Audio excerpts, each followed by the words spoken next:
Yes, uhali gani ndugu mwanamichezo? Karibu kwenye kituo chako namba 1 cha habari za michezo na burudani cha J Sports, ambacho tunakuletea habari zote za michezo na burudani zinazojili ndani na nje ya mipaka ya Tanzania. Kama bado ndugu mwanamichezo haujasubscribe, nikukumbushe kutumia wakati huu kusubscribe, kulike na kucomment.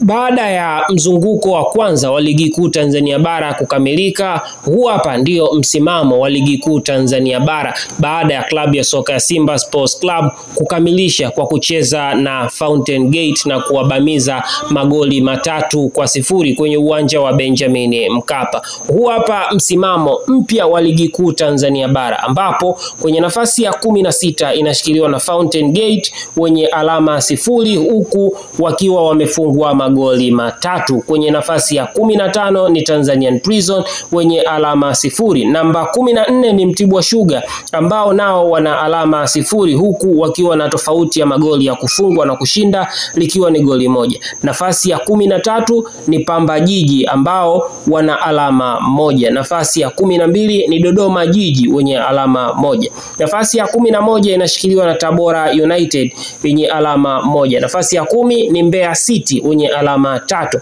Nafasi ya 9 ni KMC wenye alama 3. Nafasi ya 8 ni Coastal Union wenye alama 3.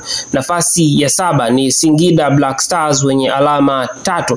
Nafasi ya 6 ni Azam FC wenye alama 3. Nafasi ya 5 inashikiliwa na Simba Sports Club ambao wana alama 3 huku wakiwa wameshinda magoli 3. Sawa na ilivyokuwa kwa Young African Sports Club maarufu kama Yanga ambao wana pointi 3 na wameshinda magoli 3. Nafasi ya 3 inashikiliwa na Mashujaa United wenye alama 4 huku wakiwa wamecheza michezo miwili. Nafasi ya 2 ni Namungo wenye alama 4 huku wakiwa wamecheza michezo miwili, na nafasi ya kwanza ni JKT Tanzania wenye alama 4 wakiwa wamecheza michezo miwili. So ndugu mpenzi mfuatiliaji wa ligi kuu Tanzania bara, utakuja kugundua baadhi ya vilabu tayari vimeshacheza michezo yao ya mzunguko wa kwanza na mzunguko wa pili, lakini hii leo tumetamatisha mzunguko wa kwanza ambao Simba Sports Club amembamiza Fountain Gate goli 3-0 na kufanya kushikilia nafasi ya 4 akiwa sambamba kwa pointi na Young African Sports Club, huku tofauti baina ya magoli ya kushinda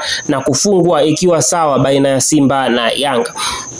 Kama klabu ya soka ya Simba Sports Club itashinda mchezo unaofuata, ndivyo kama klabu ya soka ya Simba Sports Club na Young African Sports Club watashinda mchezo wao wa pili, basi utawafanya wawe kileleni, kwa sababu mpaka hivi sasa wamecheza mchezo mmoja na wamepata alama 3, huku vilabu ambavyo viko juu kabisa kwenye kilele, tunazungumzia JKT Tanzania, Namungo na Mashujaa, wakiwa wamecheza michezo miwili wakishinda mchezo mmoja na kutoa sare kwenye mchezo mmoja.